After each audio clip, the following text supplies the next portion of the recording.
Society നമ്മളെ condition ചെയ്ത് വെച്ച കാര്യത്തിൽ നിന്ന് പുറത്തു കടക്കാൻ ഇറ്റ് ടേക്സ് ടൈം.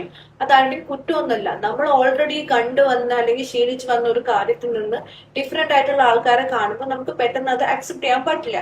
കറക്റ്റ് ആണ്. ബട്ട് അവരെ വീട്ടിൽ കയറ്റില്ല എന്ന് പറഞ്ഞത് ഒന്ന് നമ്മൾ സ്വയം ജഡ്ജ് ചെയ്ത് നോക്കൂ. ഒരാളുടെ സെക്ഷുവാലിറ്റിയും അവർ ഏത് പാർട്ട്ണറെ ചൂസ് ചെയ്യണമെന്നൊക്കെ നോക്കിയിട്ടാണോ നമ്മൾ ഒരാളെ അളക്കുന്നത്?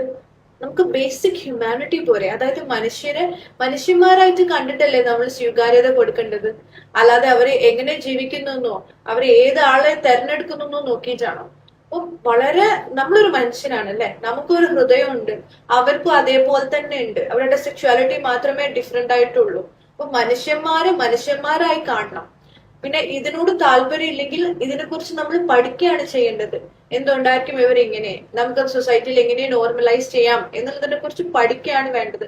എല്ലാവരും നമ്മളെ പോലെ ഫ്ലഷും ബ്ലഡും ഉള്ള മനുഷ്യന്മാരാണ്. പക്ഷെ ആളുകൾ ഇതെന്തോ വലിയ ക്രൈം ആയിട്ടൊക്കെയാണ് കാണുന്നത്. കുറച്ച് ഹ്യൂമാനിറ്റി ഉള്ളവര് ഓക്കെ, എനിക്ക് ഇതിനെ കുറിച്ച് അറിയില്ല, എനിക്കിത് പഠിക്കണം, ഇറ്റ് ടേക്സ് ടൈം, ഞാൻ ഇങ്ങനെ ജീവിച്ചു വന്ന ഒരാളാണ്, മാറാൻ സമയമെടുക്കും, ബട്ട് ഐ ട്രൈ എന്നൊക്കെ പറയുന്നുണ്ടെങ്കിൽ നമുക്ക് ഇതിനൊരു ബേസിക് ഒരു മനുഷ്യന്റെ ഒരു മനസാക്ഷി മതി. അത് ഞാൻ ഇപ്പോഴും പറയുന്നത്, ബിഗ് ബോസ് എന്ന് പറയുന്നത് കുഞ്ഞു കുട്ടികൾക്ക് കാണാൻ പറ്റിയ ഒരു ഷോ അല്ല. അവർക്കത് ഡീകോഡ് ചെയ്തെടുക്കാൻ പറ്റൂല. വലിയ ആൾക്കാർക്ക് ഇതിന്റെ പലതും മനസ്സിലാവണില്ല.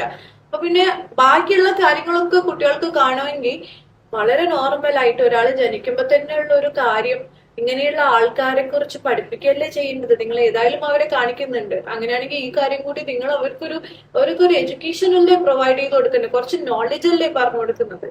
സോ ബാക്കിയെല്ലാം കാണാൻ പറ്റും, ഇത് മാത്രം കാണാൻ പറ്റൂല.